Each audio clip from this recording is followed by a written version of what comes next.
So if we talk about Europe, but we don't talk about Switzerland, that is going to be very unfair. A very good evening, ladies and gentlemen. As you all know, my name is Dr. Tuba and welcome back to my channel, trdentaldk.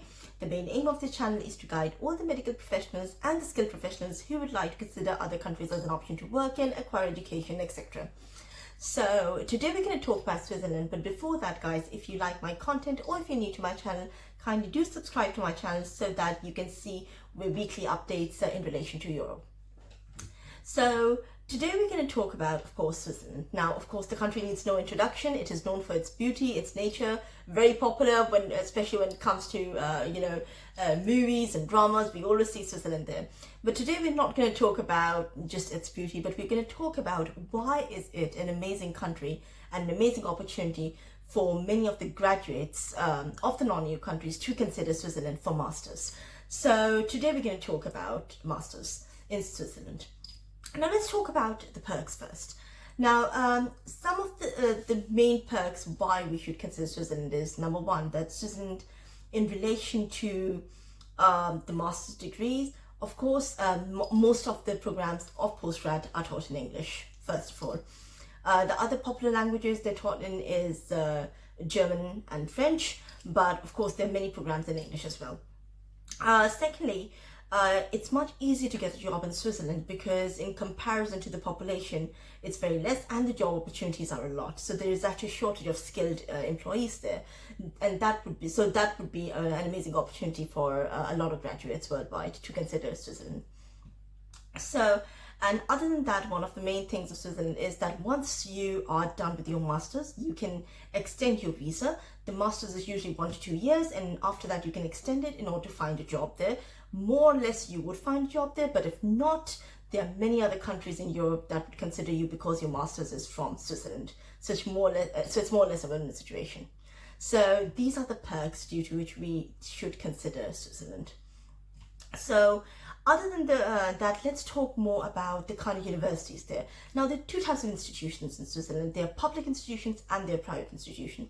I would really recommend that you should get enrolled in a public institution because the fees is very less in comparison to private, because in private the fees is it's really, really high. So for all the non-EU citizens, it's more preferable if you could get in a public school. But of course, if you can afford private, that's fine too. But the priority should be public.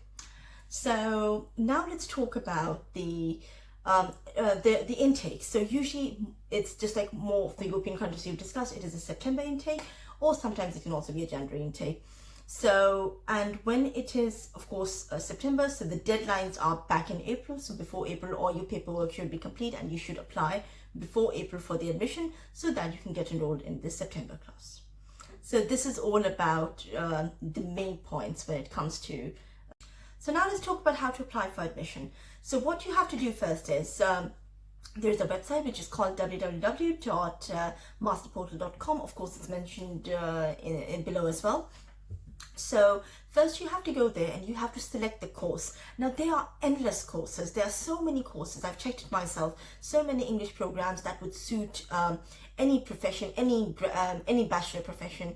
If you've done bachelor's from your own country, so there is a suited master's that would suit your bachelor's degree. So there are so many that it's like too much to explain it here or in this video. But yes, it does have an opportunity for almost everybody over there. So first you have to select your course according to your priority. Once your course is selected, you have to choose the university which is offering it.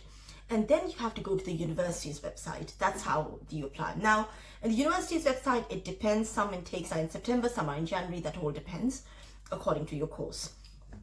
So now once you have selected it, you've gone to the university's webpage and you've decided which master's program you have to do.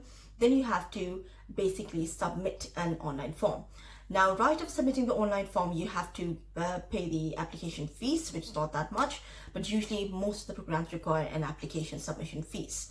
And right after giving that fees, you have to upload a bunch of documents. Now, we've been through this before. Most of the documents are very much more similar to the ones we have discussed previously.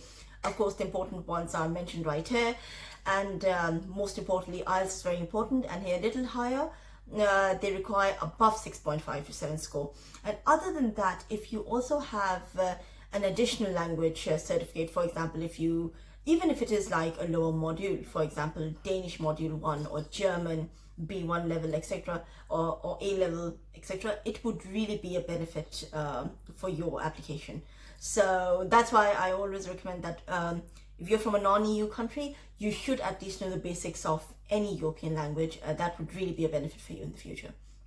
So that so the IELTS, of course, we've talked about, and other than that, the other language certificate we have talked about, and of course the bunch of documents which are more or less the same as before.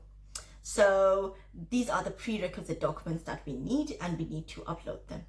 Alright guys, so we have discussed the perks of Switzerland, we've discussed the difference in the public and the private universities, we've discussed about how to apply. So with that, I conclude this video. I hope this video was really helpful. If you guys have any questions, you're more than welcome to message me on my Instagram, preferably Instagram, or my Gmail account. And of course, I would try and best reply you all as soon as possible. Other than that, I wish you all very good luck. And of course, if there are any questions, please do get back to me. Have a lovely day. Thank you very much.